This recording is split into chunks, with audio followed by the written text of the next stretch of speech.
d'Evi Télévision, merci de votre fidélité à nos programmes sur cette chaîne Evi Télévision et surtout merci énormément pour votre fidélité inconditionnelle sur cette émission que nous vous présentons chaque fois sur nos antennes. Que Dieu vous bénisse de partout. Merci énormément à tous ceux qui nous écrivent et tous ceux qui nous donnent leur avis derrière la caméra.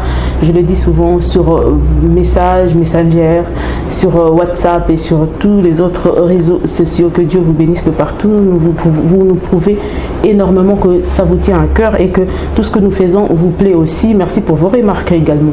Aujourd'hui, nous sommes là pour parler d'un sujet qui touche carrément beaucoup de gens aujourd'hui, à Kinshasa comme dans le monde. Nous sommes là avec un médecin que vous allez bientôt découvrir, avec qui nous allons essayer de parler par rapport à cette maladie qui fait ravage également sur Kinshasa comme sur toute l'étendue de la République démocratique du Congo, partout dans le monde également. Partons directement dire bonjour à ce docteur que nous reçoit aujourd'hui, docteur Jeanne. Bonjour docteur Jeanne. Bonjour, madame la journaliste. Comment pouvons-nous vous présenter, si c'est possible que vous vous présentez? Oui, c'est docteur Janine Loussé, néphrologue à l'hôpital général de Kinshasa, ex-Mamaïm. Ah ok, merci beaucoup pour votre présentation. Comment pourrais-je commencer cette émission sans dire un grand bonjour à tous ceux qui nous suivent sur Internet et Okani Télévision? Je vous dis bonjour et que Dieu vous bénisse. Docteur Jeanne, pour atteindre plus de monde et toutes les couches sociales, je préfère qu'on parle un peu en lingala parce qu'on a déjà plusieurs documentations sur le net et partout en français. Mais pendant que nous oublions nos propres frères qui sont un peu oubliés par rapport à ça, qui ne comprennent peut-être pas la langue française, nous voulons commencer en lingala. Docteur Jeanne, docteur Janine Nabinga, parce que ma tante aussi s'appelle Janine. Ok. Par rapport, d'abord, un néphrologue, c'est qui? Ok, néphrologue, ezali docteur, oyo azali ko kipe bien kotala, makambo etali maladie à barin. Okay. Wana de babengi néphrologue. De la même façon de tozali na dentiste, azo kipe mino, cardiologue ota makambo etali motema, néphrologue azo kipe makambo etali barin. Wow, etali barin. Vraiment pour une femme, félicitations. Parce que parce que ça va point très sensible quand on en parle avec plusieurs séries d'émissions pour travailler ensemble. Mais sinon, en tant que moi si congolaise, qu'est-ce qui nous a poussé à faire ça? Oui, kosala mosala wana ezali tango tobandi médecine, tango na ye na hôpital général ex-Mamaïm, na sepela mingi kosala makambo etali makambo ya kati ndenge tobingaka yango médecine interne. Mais na rotika la kana médecine interne il faut na luka partie moko ya médecine interne oyo ezali penza ko sepelisa ngai. Natalaki que na époque wana tant na komi na Mamaïm na 2003 ti kokoma ba 2007 na mona ki bato pe bazali kokufa na maladie etali barin mais eyebana ki penza te. Bon mutakufi kaka ba résultat total boye mais prise en charge nango ezala ki penza malamu te na 2009. Nena ya kozwa décision habité nazonga na campus na clinique universitaire de Kinshasa na kende ko poursuivre ba étude ya spécialisation kuna na médecine interne.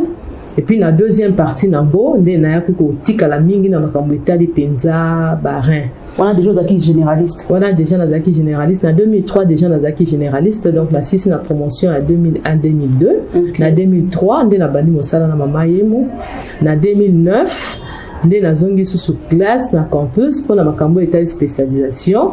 Mais banda penza 2010 fin 2010 début 2011 de penza na tikel na makambo o état mingi penza barin. Mingi barin. Autokuta sko na mama na likami.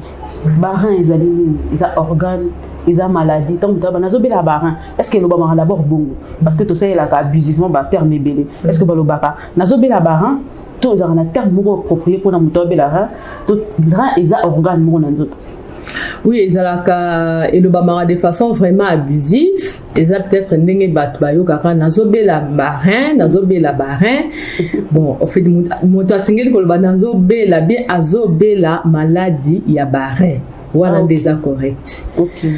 Parce que barin effectivement ezali ba organe o ezali na kati ya nzoto na biso de la même façon ndenge ezali motema eza na kati ba foi eza na kati ya nzoto rein pe ezali organe o eza na kati ya nzoto na biso. Bato mosusu bakanisaka eza kaka pa bana mibali te eza pe bana mibali eza pe pa bana basi. Okay. Donc eza mibale ndenge Nzambe apesa biso yango ezali na sima neti ya mokongo na biso nde tokoki koloba moko eza na gauche mosusu ezali na droite. Rein ezali lokola na forme nango eza lokola lidesu comme on dit là la forme d'un haricot donc ezala lokola lidesu nde yango wana tobengi barin donc ezali baorgane oyo eza na kati na nzoto na biso ezala mwasi ezala mobali Nzambe apesi biso yango mibale moto na moto aza nango mibale mais bon rarement pe okoki kokutana na moto tant so abotama pe ka na rein moko mais ce sont des cas quand même rares mais ça existe ke moto abotami ka na rein moko eza ndenge Nzambe asali abotami ka na rein moko azo vivre pe normalement comme moto aza na ba rein mibale. Wow. Il fallait venir ici pour comprendre certaines choses. Quand est-ce que Moutako Kolobata bandi ou bien quels sont les symptômes où que Moutako bandi baran? Ok. Yambo penza ya koloba makambo etali ba symptômes bien alingala nito bingi bilembo o ezotalisa ke mutu abeli malade ya barin il faut esengeli koyeba ke rein yango moko na nzoto na biso esalaka musala nini exactement. Donc to sengeli penza ko banda na yango bon oyo tokoloba penza na mokuse po bato basimba ba comprendre mosala ya rein ezali mingi ko longola ba déchets nyonso o ezali kokota na nzoto na biso na nzela ya bilei ba déchets nyonso oyo nzoto na biso ezali ko produire parce que notre organisme produit aussi ba déchets wana nyonso o ekoti na nzoto na biso rein azali kosala mosala lokola ya kiyungulu aza lokola kiyungulu azali kopona o ezali malamu atiki yango na kati ya nzoto o ezali ya mabe azali kobimisa ngo na nzela oyo ya masuba. Donc rein mosala na ye principal to baki rôle na ye principal ezali penza ko produire masuba. Donc soki mutu par exemple otali boye aza na masuba te azo suba lisusu te ou bien quantité ya masuba na ye ekomi moke elakisi ke problème ekoki kozala na epai ya rein parce que rein azali yenda azali ko produire yenda bimisaka penza masuba. Pardon docteur nakati yo malobate olobi quantité ya masuba na ye ezali moke est-ce que eza par rapport quantité ya masuba ya mutu normal ezalaka ndenge nini et puis quand est-ce qu'on remarque que masuba na ye eza moke? Au moto remarqué que masuba na ye ezali moke. Par exemple, avant de mokolo mobimba asubite. OK. Atukomi mokolo muso ami balé asubite. Aomita la nazolia azomela. Nazolia subate. C'est quand on a que non masuba na ngai ezate. Aoyeba. Donc quantité à masuba donc en moyenne mutuna mokolo ako suba en moyenne 1 litre et demi. OK. En moyenne. Toye bango la quantité de ozo ke suba na mokolo pas d'un coup, tu peux épicer 2 3 4 fois mais quantité à masuba ezobima et ndenge sengeli. Donc à part rôle wana o ezali principal ya kolongola ba déchets nyonso ezali produit na kati organisme ba déchets nyonso ekoti na nzela bilei rein azobimisango pe a produire masuba na azape na ba rôle mususu o ya salaka pona ko assurer équilibre ya quantité ya mai o tozali komela na mai o ezali ko bima ezoke na nzela masuba po excès ezala te po rein alingi makambo ya excès alingi nyonso ezala na équilibre ezala mai ezala ba substance to ba to benga ba minéraux o eza dissous na kati ya makila nyonso fo ezala équilibré désordre ezala te rein azali suna musala ko sala ya ko produire ba substance oyo epesaka penza pifo bien makasi na kosala makila po makila na biso ezala toujours na taux normal ezala toujours na ba valeur ya bien rein pe azali na mosala wana yango ozomona na ndenge otundinga motuna que soki moto abeli ba rein ba bilembo nini tokoki komona d'emblée tokoki koloba boye barin soki moto abeli maladi ya barin na ebandelika boye basini nango ezalaka penza te. Docteur, pardon, voko mawana opesi biso liloba moko que rein ezali pe esokolaka bongisaka nyonso po pesa équilibre entre autres na makila pe. Est-ce que une personne anémique aza susceptible robela barin lobi? Oui. Moto azali par exemple drépanocytaire, ye azali pe susceptible ya kobela na mikolo ezali ko na bambule ko ya ezate ka kendera botami lelo lobi na tongo te na bambule ko ya akoki pe kobela malade ba rein. Ezaka ka anémique te ezali ba maladi ebele o ezosala ke ekoki ko sala ke moto a souffrir na maladi ya ba rein. Neti maladi ni tension. Voilà, ba maladie ezali ebele parce que faut voyer d'abord que maladie à rein ezali na sorte ni balé. Maladie mosu ya rein eyaka na poissa. Auto bengi na français une agression rénale aiguë. Ça c'est eyeni na poissa, eyena mbala moko. Maladie mosu ya rein eyaka malembe. So oke na maladie netu ya rein o eyaka na poissa, o tala ba infection nyonso biso to yebi ada Kinshasa o ezala malaria. Eza la fièvre typhoïde et koki komemela moto maladie ya rein na ndenge ya poissa na ndenge ya mbala moko to bengi agression rénale aiguë wana ye mbala moko mais malade mosusu neti tension neti diabète neti ndenge tolobi makambo ya drépanocytose et koki à la longue kopesa o pe tozali kobenga insuffisance rénale chronique. Donc, tout ça, on a deux types. Il y a insuffisance rénale. Agression rénale aiguë, il y a un balamoro, il y a un poissa, il y a insuffisance rénale chronique, il y a un malembe, aussi, il y a un bon anakapenza, ceux qui sont malades, ils vont comment avancer. Ok. D'ailleurs, par là, on le vit, parce que quand il y a le but d'utilisateur abusivement, et puis on a aussi des informations que nous-mêmes nous transformons dans des nabiso. Par rapport à nous, on le vit que malaria et que comme il y a une insuffisance, une agression rénale brusque ou aiguë. Est-ce que par rapport à qui si au azome là, tout ça parce que malaria, si que si barananzo tonde ils rendre rien n'a problème. Eza ya moko d'abord malaria akoki kozala susceptible ya kopesa moto agression rénale aiguë wana na ndenge ya poissa. OK. Ye moko déjà microbe akoki kopesa maladie agression rénale aiguë. Ba kisi mususu pe ya malaria. Kinine par exemple malade azwi kisi ya kinine mbala moko makila masuba na ye komi kokoma lokola coca ekomi foncé comme lokola coca. Akoki pe kosala agression rénale aiguë. Donc ezali maladie ya moko et puis ba kisi oyo mutu ye moko ameli pe ko pesa agression rénale aiguë. Donc c'est dangereux de prendre le médicament soi-même à la maison. Bon on ezali na kati tant okota na kati la précaution ba prévention ba automédication mingi eza penza malamu te. Mais net OK na moi en hôpital asali malaria. Ba pesi ba kisi 3 jours après masuba na komi coca. Parce que mon on est susceptible directement comme ça, bien qu'il abongi. Mais de temps en temps, on dirait que ma change à Kaizo. Est-ce que moi on est susceptible dans la pomme?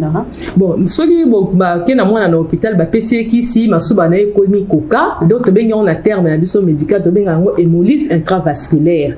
Et là qui c'est que la globule rouge est comme aux ala détruit. Bon, et quoi qu'on me maille peine à tableau insuffisance rénale. Et quoi qu'on me met ti coup un traitement aux oyo kakombo babinga dialyse. Mais nous sous pas quoi qu'on ça la insuffisance rénale, mais au bout de ceux qui m'accabent bongi pensa madame peut à récupérer na ye. OK. Wana ezali baka wana pesa mingi pe bazo sala ba dialyse ko tuna nini oh non amelaki kinine masube koma ki coca ou bien amelaki kisbo masube koma ki coca yango asali insuffisance rénale et puis azo sala traitement de dialyse. Mais mususu pe masube komi coca mais aleki na epé na dialyse te mais ba rien quand même les a touché mais ba et baby penza na valeur à makasi te o etindi penza asala dialyse wana. D'accord, merci beaucoup docteur. Si vous continuez par rapport à nini ko causer donc dès na bande ko loba oyo ko causer na ndenge yaki na poissa na ko répéter pour bande ko penza ba yo kamalamu ba infection no stoza nango na Kinshasa oyo ezala malaria ezala ba fièvre typhoïde ezala ba diarrhée modèle ndenge na ndenge yango ko pesa pe agression rénale na mpala moko na poissa ba kisi ya bokoko nde tozo benga ngo ba plante médicinale non sécurisée. Okay. to yebi penzate eloko nini o eza na kati wana ekoki pe kozala la base ya kobebisa ba rein na ndenge ya poisse. Ezali pe mutu par exemple asili mai na nzoto, asali ba diarrhée makasi, asili mai, asali hémorragie, kuna na gynéco akendai kobota, asali césarienne, makele bimi mingi akoki ko évoluer pe so prise en charge eza correcte akoki ko évoluer vers agression rénale aiguë o ezali que maladie ya rein ye na ndenge ya poisse. Wana tozali na côté ya o etali agression rénale aiguë, donc natangi bakisa bokoko, natangi ba infection, na koyi otanga pe ba mingi ba anti-inflammatoire hein o bazali ko mela penza na ndenge ke ake na pharmacie mo kazo melango de façon abusive, dose à éviter, durée à éviter, ce kozo melango mingi koki ko bebisa pe ba rein na yo. Mais de façon chronique ke o rein penza koki ko beba na ezwaka temps po ebeba malembe ba malade o yebani mingi na Kinshasa a ezali diabète, ezali hypertension. Ba malade mingi ba diabétique à la longue bazo ke ngosuka na makambo etali problème na niveau ba rein.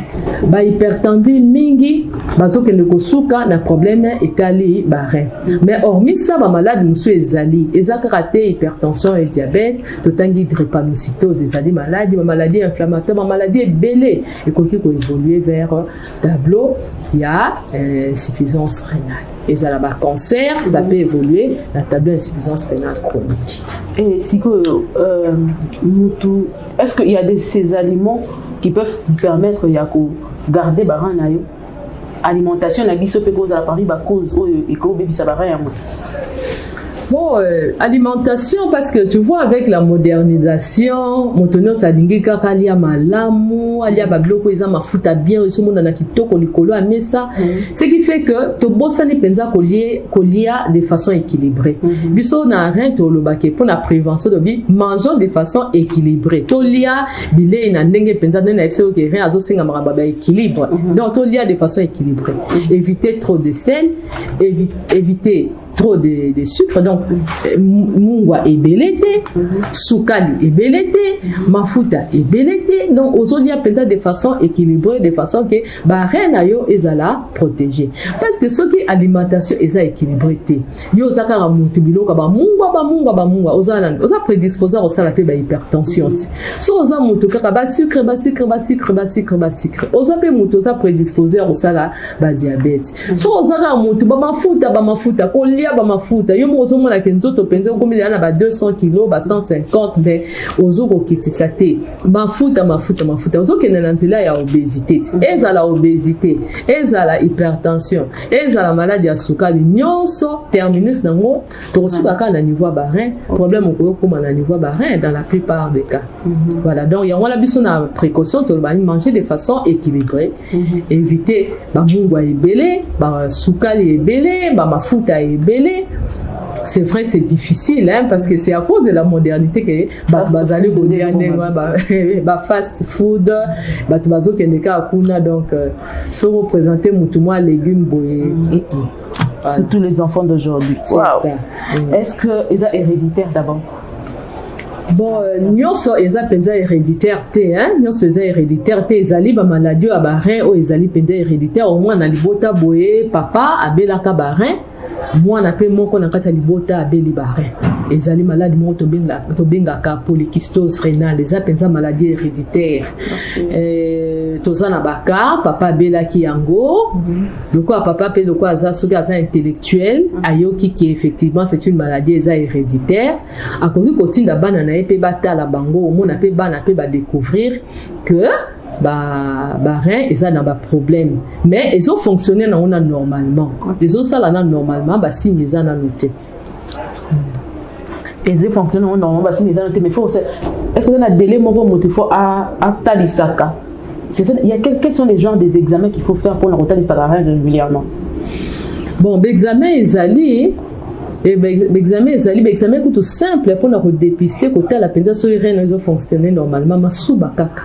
Oye okutani na minganga o batala makambo ya ba rein o bakozwa kaka mwa masuba moke na mwa po ya boye batie mwa tige na kati nde tosalaka bateste ya grossesse bakoki kotala déjà bakozala na idée soki bareine oyo ezofonctionne malamu bien ezofonctionne malamu te bakoki kotala wana ou bien bakoki kosala mpe examen oyo tobengi ya makila babendi mwa makila batali mwa bamarqueur oyo etalaka elakisaka biso mpenza fonctionnement ya rein bakotala soki ezali bien ezali bien te. Et puis bon examen mususu yo moko po ko kini kotalisa échographie otali est-ce que ba reine ngai ezali malamu est-ce que ezali mibale oui ba reine na échographie so okei ba tali photo est-ce que naza na ba reine mibale est-ce que ba reine ngai ngo eza normal est-ce que eza na malformation te donc on a quelques examens oyo batu basengi ko sala mais l'examen le plus simple eza sport à masuba so mutaye ça coûte rien à peine $5 je pense. Donc ça prend 2 jours ou bien résultat? Non, à la minute. OK. À la minute batali karape ba pesi ba résultat naé exact. Bon ça sera ba campagne pe ya ba sensibilisation. Oui, tout ça sera ba campagne surtout na période ezalaka journée internationale de rein parce que neti auto tout kolekisango le 11 ezalaka deuxième jeudi à chaque mois de mars et ça journée internationale maladie à rein. Donc na ndenge tozali na kati ya société na biso babengi société congolaise de néphrologie tosalaka ba campagne de dépistage tokendaka ba campagne de sensibilisation na bazando na ba rond-point na ba école mais bon année oyo esalamité à cause ya makambo ya Covid. OK. Esalamité mais il y a pas longtemps tout est que ça la moi campagne mokia à l'hôpital général de dépistage ya maladie des reins. Mais ça la maramiki. Est-ce qu'il y a un âge approprié pour nous rebeller la rein ou bien il y a bana Nicolo qui par âge? Non, âge approprié zaté. Âge approprié zaté les enfants bakoki kobe la maladie à rein basi bakoki kobe donc âge zaté sexe zaté motonioso akoki kobe la maladie à rein ezala mwana moke ezala jeune fille jeune garçon papa maman motonioso akoki kobe la te poni motote mais na ba étude quand même etalisi mingi pensa mibali bazali quand même kobe la mingi maladie à rein par rapport ya basi quand total na ma famille fallait repérer la boyerie rein moko voilà. Donc c'est ça moi si azine wazana problème na rein robota facilement. Oui, ceux qui prise en charge ceux qui suivi eza malamu a robota ceux qui suivi eza malamu a robota nae a concevoir pe a robota mais il faut suivi nde ezala malamu eza pe na ba misusu ceux qui malade à rein et bandi ba trouble ya ba hormone bandi kobota pe ekomi midondo mais misusu pas robota. D'accord. Docteur Jamy, pour aller là, il y a 30 minutes chaque fois, on te regarde pour l'émission. Pour aller là, je crois que tu as commis na totikali na ngongama muke pour na kokoma na suka ya émission na biso kasi avant to koma pona prochainement to entamer étape mususu par rapport à baran toujours. Mais si ko pona aller là, conseil nini on va pesa mutu nyoso ya kolanda biso à travers émission oyo. Pour arriver à combattre la reine et les problèmes. Voilà des pensa de balobaka, mieux vaut prévenir que guérir. Exactement. Maladie à rein, na bo solo nyonso pensa, tout ça na kati na yango, ezali maladie ya pasi. Ezali maladie ya pasi comme on a ndeko na yo kobela ba rein. Pourquoi eza maladie ya pasi parce que traitement nango ezali coûter cher. Traitement nango ezali penza cher a na République démocratique du Congo. Yango to rolinga mingi penza kopesa mateya na bandeko bazali kolanda émission oyo na koyebisa bango ke moto na moto asengeli kobatela ba rein na ye. Biso na ndenge ya biso abato ba rein tozali koloba 8 règles d'or malakisi mwambe pona kobatela ba rein na yo. OK. Tension au sengeli kotali satan bala moko na mbula ozotali sa tension na yo so pozali moto belaka déjà malade à tension kendaka pa monganga na yo po monganga na yo alandaka yo na malade tali tension bakomena bakisi po tension chaque fois soki ezali komata ba rein ezali ko souffrir.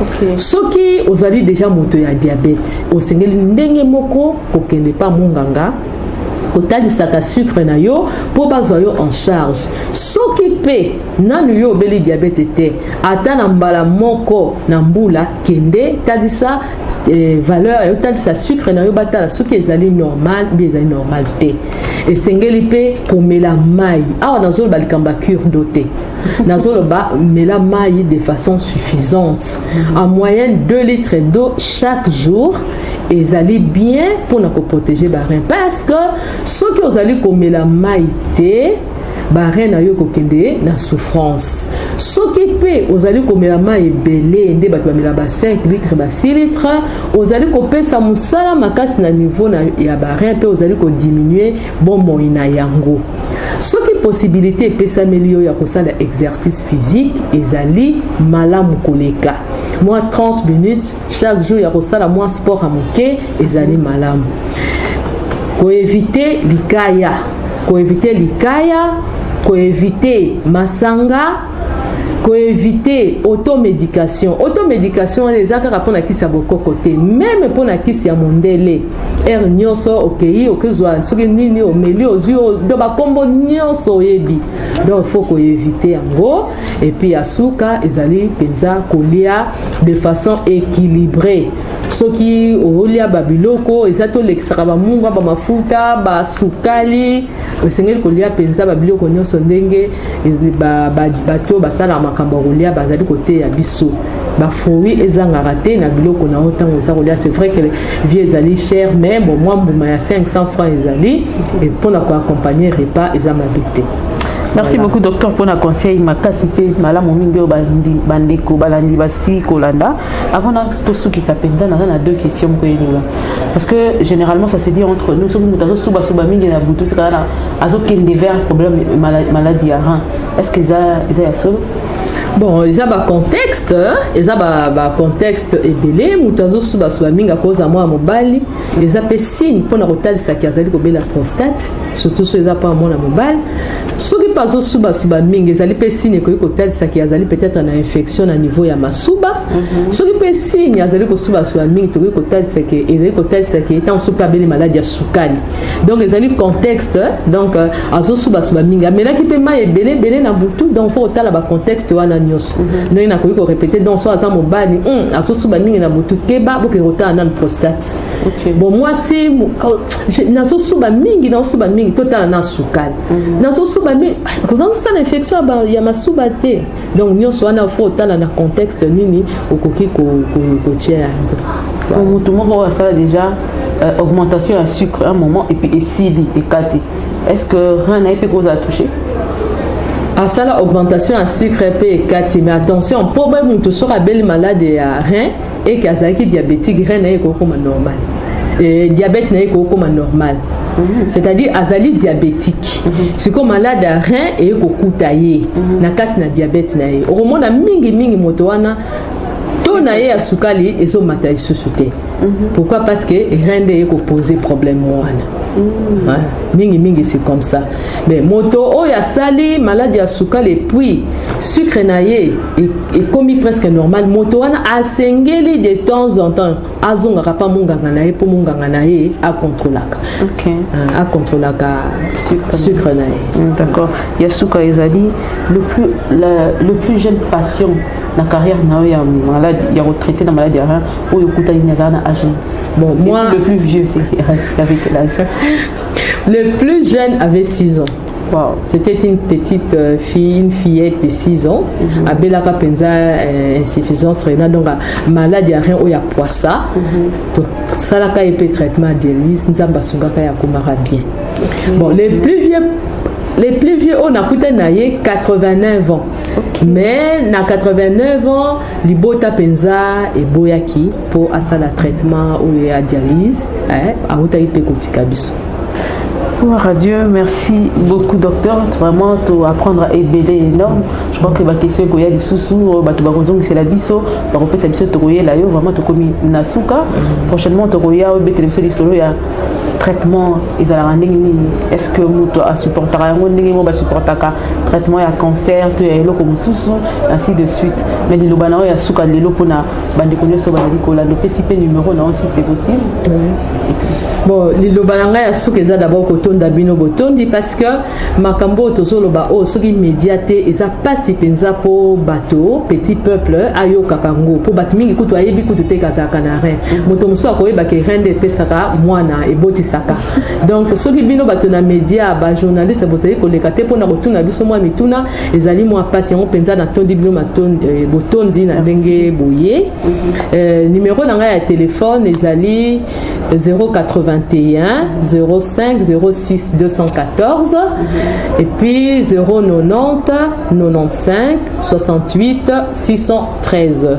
Nazali docteur na hôpital général de Kinshasa ex Mama Emo. Nazalaka na hôpital presque tous les jours. Soki moto alingi kokutana nanga pour na consultation ou bien conseil ou bien dépistage akoki kobenga kana ba numéro na pesi pour azwa rendez-vous. Pour avoir rendez-vous. Voilà. Merci beaucoup, docteur Janine. J'ai besoin.